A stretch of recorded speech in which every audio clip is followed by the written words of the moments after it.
Welcome to Speaking of Conflict, the podcast where we discuss subjects around mediation and intercultural communication. I'm Lisa. And I'm Teresa.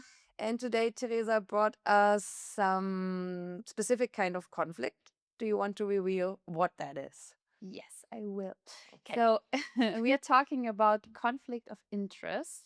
So, it is when different interests clash. But before I reveal more details, Do you want to ask me something? of course, I want to know what you think, what it is about. It could be we want the same outcome but want different ways to achieve it, or we want to have different outcomes firsthand.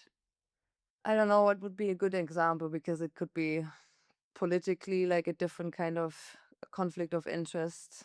Like, I don't know, let's say the state has a lot of money to give and I have a different interest how to spend it for the state and you have another one.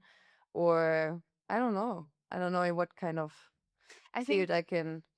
Please Okay. explain. So there are different interests clashing, but most of the people would, I think, what you just said. So two people have different interests and then they clash. But actually, it is kind of close to the role conflict. A conflict of interest does not mean that someone has done something wrong, but it means that the situation is structured in a way that could pull different ways of judgment. You don't have to be corrupt to make a corrupt decision. Research on conflict of interest consistently shows that even well intended decision makers are vulnerable to biases when personal and professional interests overlap. Kane, Löwenstein, and Moore demonstrated that individuals are often unaware of how private interests distort their professional judgment, and that disclosure alone is insufficient to eliminate the bias. Their findings suggest that structural safeguards, not just personal integrity, are essential to protecting decision quality. Imagine you're a project lead. Your role is clear: choose the best freelancer for an important assignment. 3 people apply. One has the strongest portfolio, one is the cheapest, and one is your closest friend. You are now holding 2 roles, being a friend and being a decision maker. However, your official role is only this: make the best decision for the project. But now secondary interest enters the room. You want to help your friend, you trust them, you know they need the money, and you also want to avoid the awkwardness of rejecting them. And suddenly, the question is no longer who is the best for the project. You will also ask yourself, how will this affect my friend? How will this affect our relationship? And this is a conflict of interest. Not because you are a bad person, and not because you have already made a corrupt decision, but because your professional judgment is at risk of being influenced by a private interest. And as Kane and colleagues showed, that bias often operates below our conscious awareness. That is the key difference between two concepts that are easily to confuse: role conflicts and conflict of interest. A role conflict is, I have 2 roles and they expect different things of me. A conflict of interest is, I have one decision making role, but another interest could bias how I use it. The problem is not that you are wearing 2 hats. The problem is that one hat no longer sits straight, because a private loyalty is quietly shaping our professional judgment. And this is why conflict of interest needs structure. You might disclose the relationship, remove yourself from the hiring process, ask another person to evaluate the candidates, or use a transparent scoring system, because fairness does not only depend on whether you mean it well, it also depends on whether the process protects the decision from your blind spots. So the next time you find yourself making important decisions, pause for a moment and ask yourself, is there a hidden agenda quietly sneaking into the process? List your interests separately. Look at each one honestly and ask yourself where they might be pulling your judgment without even noticing. Because the most dangerous bias is not the one we act on deliberately, it is the one we never saw coming. For example, I have to decide whether you get the promotion or not. Mm-hmm. Let's imagine I'm the boss and I can decide this. And from like the from my position, and when I just do like a fair judgment, I will maybe not give you the promotion because you didn't fulfill Mm-hmm. some things. But I'm also friends with you, and I feel like this is Ah. interfering.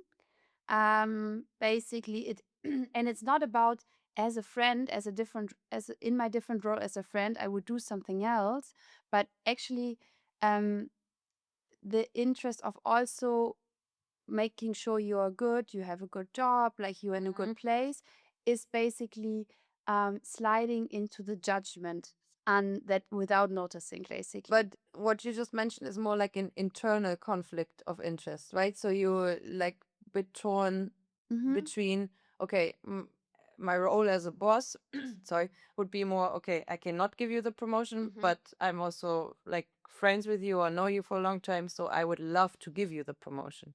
Exactly. With the only difference, I Yeah. will elaborate a little bit later on this, that it's not that I'm aware of having those two roles and from this role would decide this and this Yeah. role would decide that, because that would be a role conflict. Yeah. But it's more like my other interest. I'm Teresa. I'm the manager at the same time, and I have the interest that to evaluate the promotion on a fair level. Yeah. But at the same time, I want to make sure you have the best thing because I'm at the same time interested as you in a person. Mm-hmm. Could be also even if we are not friends, right? So Mm-hmm. this Yes. other interest is basically coexisting at the same time, Yeah. and it may influence that I'm not judging fairly or objectively. Okay. So it influenced basically the other judgment. But is the a conflict of interest always meant kind of as an internal process? That's what I meant. Like, because what I said as Mhm. my first thought Yeah, would what's be like two between people people. or different people, and they have literally like a Mhm. different view on their interests. But what you just said is like one person, one interest is there, one interest is there, and they're kind of colliding. And it's not about not about corruption, right? It doesn't mean a conflict of interest is always a corrupt case where like I'm favoring Oh yeah. someone, right? It doesn't mean that. It just means that it risks a situation where the secondary interest may distort my judgment about my primary duty. So they're basically, in a way, influencing each other. Okay. It's kind of so to understand it, Mhm. when you compare it with role conflict is more like the literally the roles that you inhabit are colliding, and the interest is more like the content part of it. So it's not the roles, but it's more like, okay, like this is giving me that interest, this is giving me that interest, and that doesn't mean there has to be roles covering it. Exactly. It's just like a pure interest in itself. Mhm. Okay. Yeah, yeah. Okay. And it's basically not just like, I think that's important. It's not about you and I disagree, Mm-hmm. but it's more I'm supposed to make a fair decision. Mm-hmm. But in the same time, I have a personal, financial, political, Mm-hmm. career related, whatever other interests. Mm-hmm. So before we continue, of course, I want to know if you ever have been in one of those situations. I mean, it's a little bit hard now for me to transfer this in my life because the example you gave was more like professionally. And I guess when I think about an example, maybe I would just slide into the role conflict. Because, like, when I think about the interest, then it's like personal interest, right? Like what I would like to do, or more maybe the resource of time. Mhm. But I don't know, could it also be maybe that you would really love to go on like to a concert, for example, and because you have an interest in the music and listening to that, but at the same time, um, you really want to either work or finish something or spend time with your friends. So that's like then for me not specifically roles, Mhm. but more like the interest. Yeah. The interest how okay, that means a lot to me. I would like to do that. At the same time, I would also like to meet Teresa and we cook something together. And at the same time, I'm actually sick, so my interest would be I should like recover and stay home. Yeah. Would that fit in that, I or think that would fit in it. Yeah, it would be something that is not really affecting another person, yeah, right? okay, Which, yeah. but it doesn't has to be, right? It could be, of Okay, course. so I would rather like take that in regards to time and resource, like as an example, not like that specific one, but where you're like, okay, what what would I really like to do now? Like what is good for me, or the outcome is good for me time wise, I would Yeah. say, because not in like that big of the frames, like in the professional field, or yeah. Yeah. Yeah. I mean, it could be, I think, also the situation of you thinking to move, for example, to Cologne, right? So you have the interest of moving back home, But my basically. other interests could be like I don't want to leave the people in Munich, or I still Exactly. want to be there. Yeah, okay. And then the question is, like, can you make a fair judgment? Okay. Okay. Because I think this is the main question you always have when you have the conflict of interest. Yeah. Am I able to make a fair, objective, good judgment, or do I need a like change of perspective or advisory from outside to make a fair judgment? So in that case, is it a good decision to just move?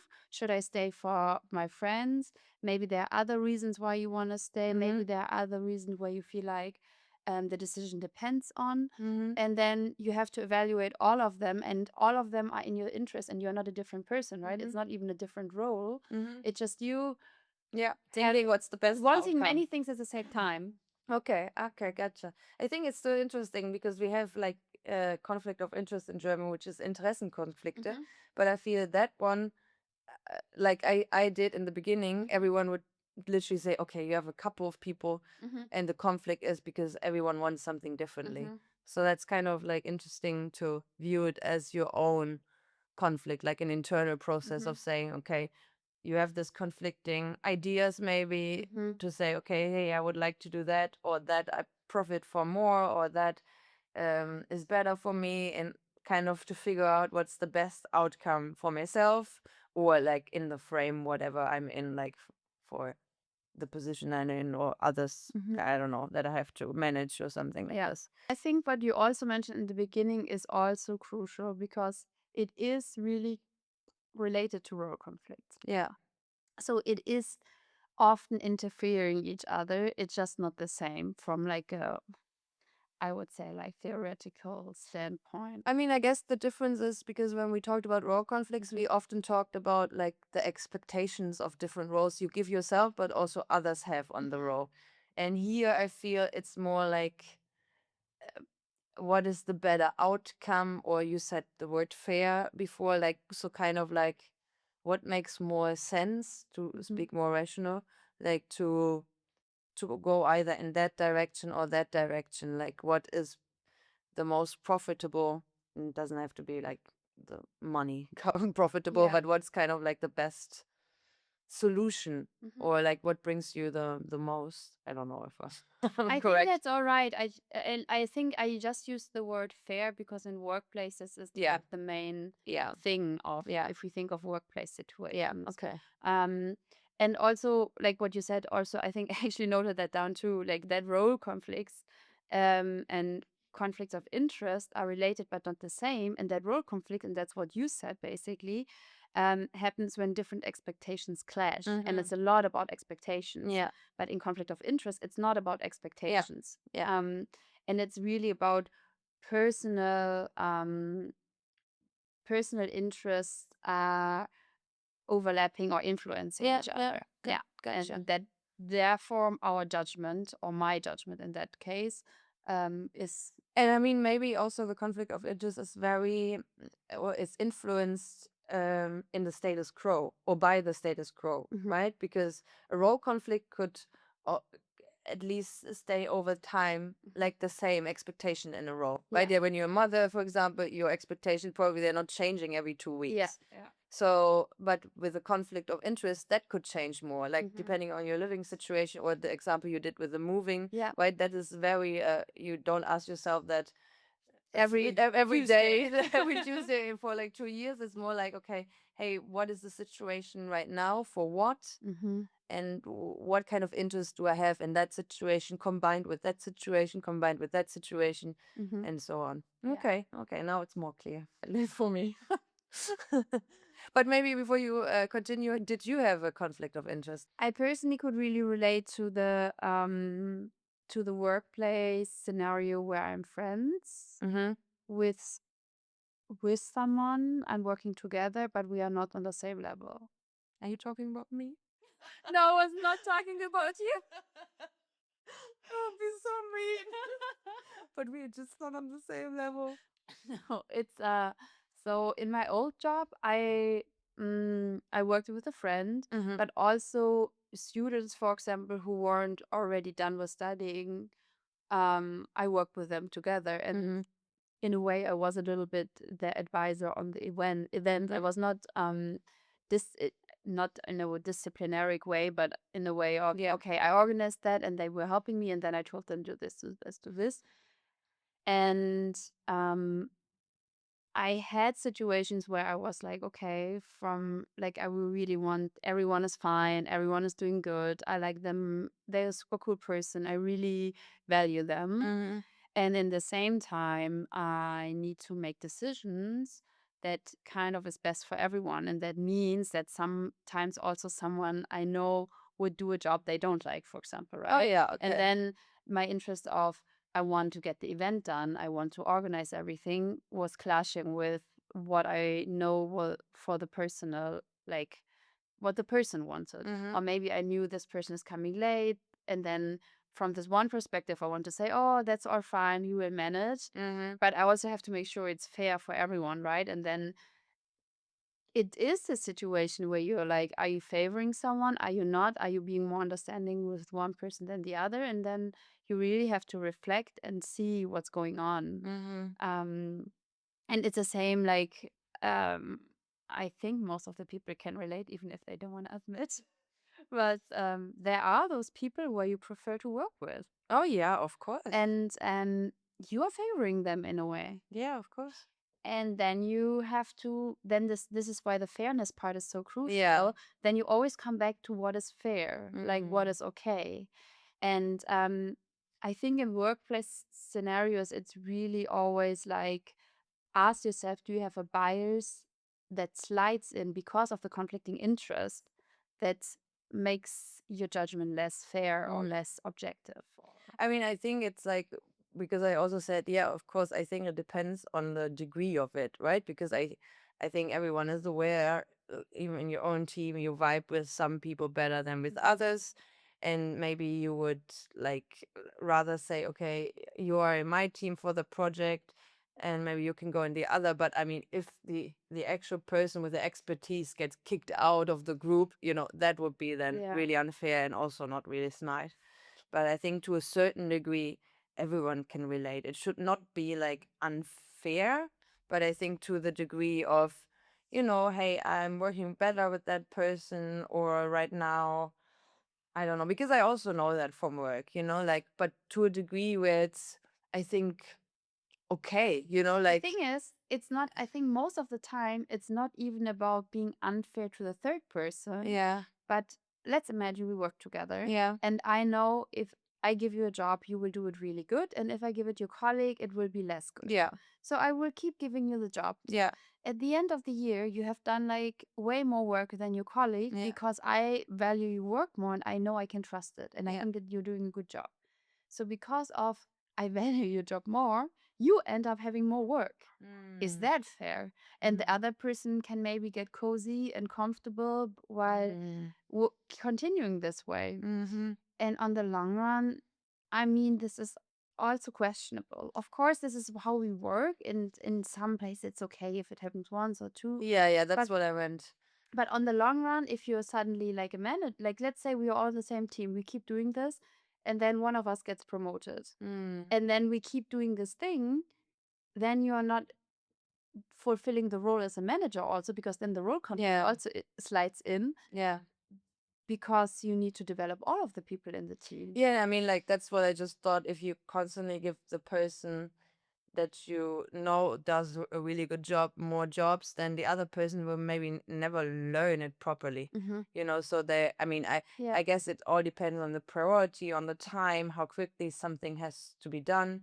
Of course, when you have a shorter time frame, you would say, okay, Teresa, please do that really quickly. But for the next project, please take Anna, for example, with you under your wing, literally, and say, like, work together. So we kind of bring Anna there where she like should be in order to be as a good worker as you, for example.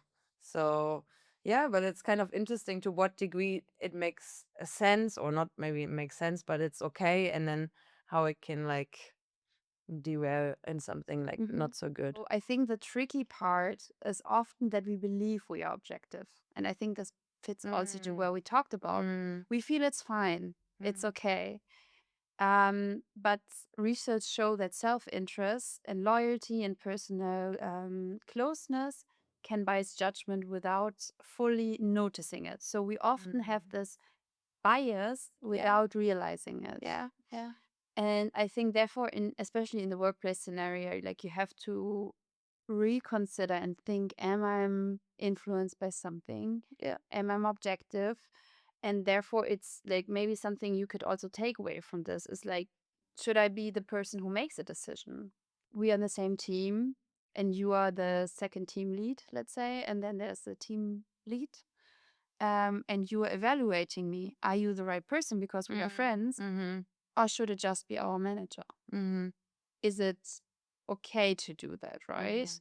The second question is, should I be the one giving the evaluation or should I hand it over? And who would this person be, right? Is there even an alternative? That's also a question. Maybe the answer is like, no, I think I shouldn't make the evaluation. Yeah. But at the end, there's no one else who can do it, right? Yeah. So also, if I'm the second team lead, okay, maybe the team lead does it. But if I'm the team lead and we are friends, then I have to evaluate you. Yeah. Especially with hiring, promotion, and payment discipline. Should I be involved or should other people also be involved? Maybe you involve also other people to have a more objective perspective. When we keep asking ourselves that, we can at least try a little bit be more conscious about the whole.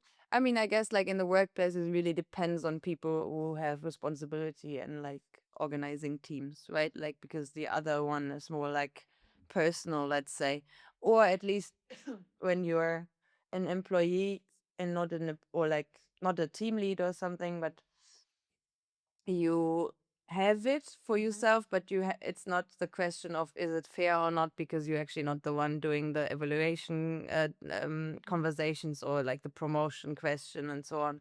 But it's also what popped up in my head is like regarding this, it's also so interesting with all the workplaces where you have kind of like a very social um or low hierarchy and friends-ish vibe happening, where also the boss is kind of really good with his or her employees. And yeah, this is always something for me. It's very interesting. I mean, I like to have a good vibe, and I like to be as well like very friendly or with some close with my teammates. But for me, it's always like I'm a bit hesitant regarding my boss. I mean, I would like to to have a good vibe, and that's for sure. Like to really be on a good level, to communicate well, and have really a friendly vibe with any kind of boss I have. But I always feel a little bit, like when it's too close.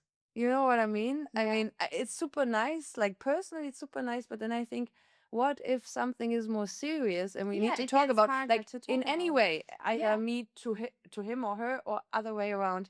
I mean, I'm not judging. I think it's really nice when you can also be friends, but that is more like endangering what you just said. Like when there is kind of a conflict of interest, am I actually able to address it like such, or like some points, like, hey, that's actually not okay. And can you even say it's not okay when you're friends with someone? Because then you probably would say, okay, let's try it one more time. It should get better. Yeah. And instead of like, it cannot happen one more time, that has to get better, or like I don't know how that And would look. sometimes people get lazy or comfortable.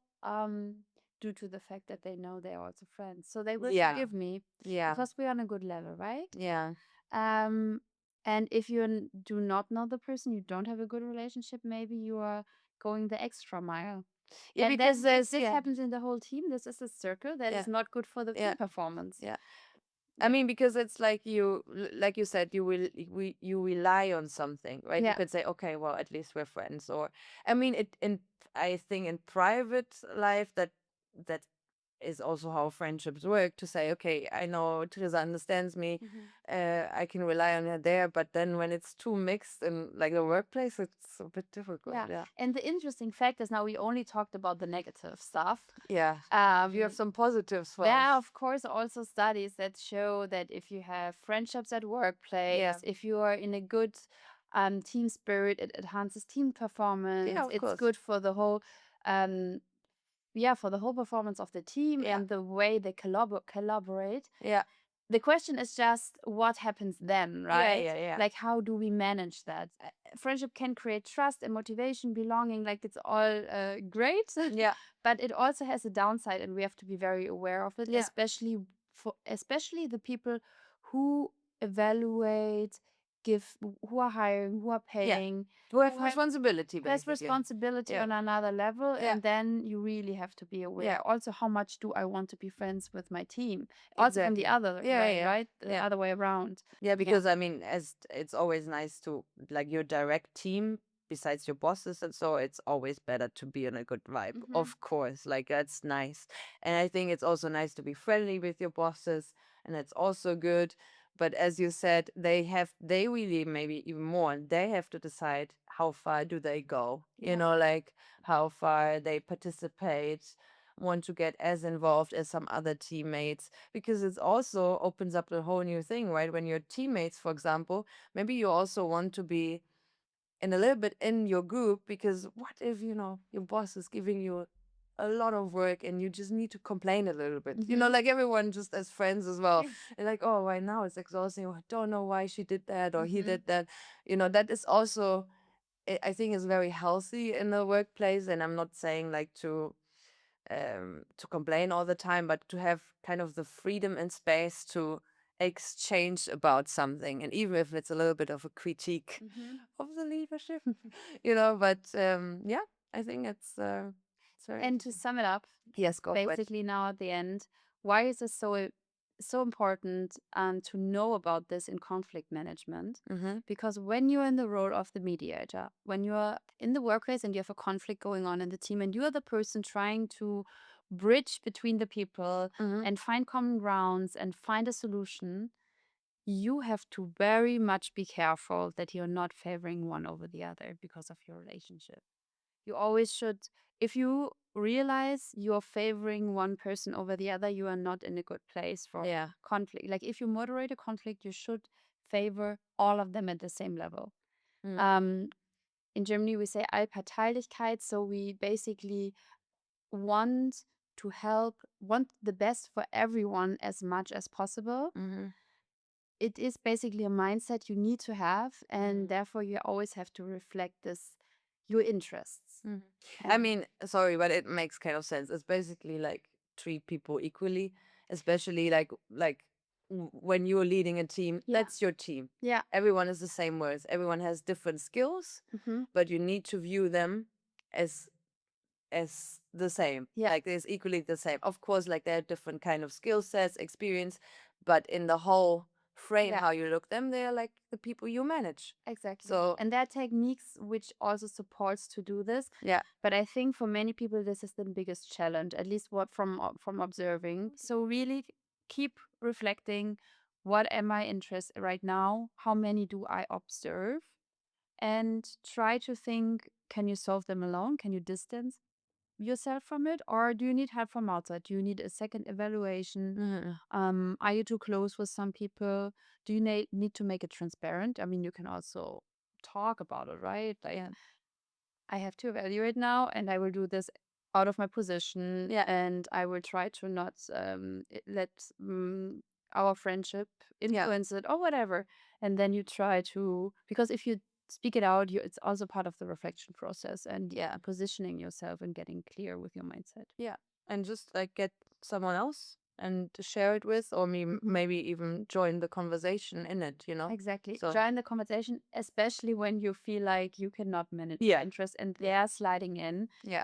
Get someone from outside, get a moderator, get a mediator. And this is nothing bad. It doesn't mean you fail. It just means you reflected very well and you're wise enough to bring an expert to the table. All right, guys. Then think about that, what Teresa just said. And then we're going to see you in 2 weeks. Bye bye.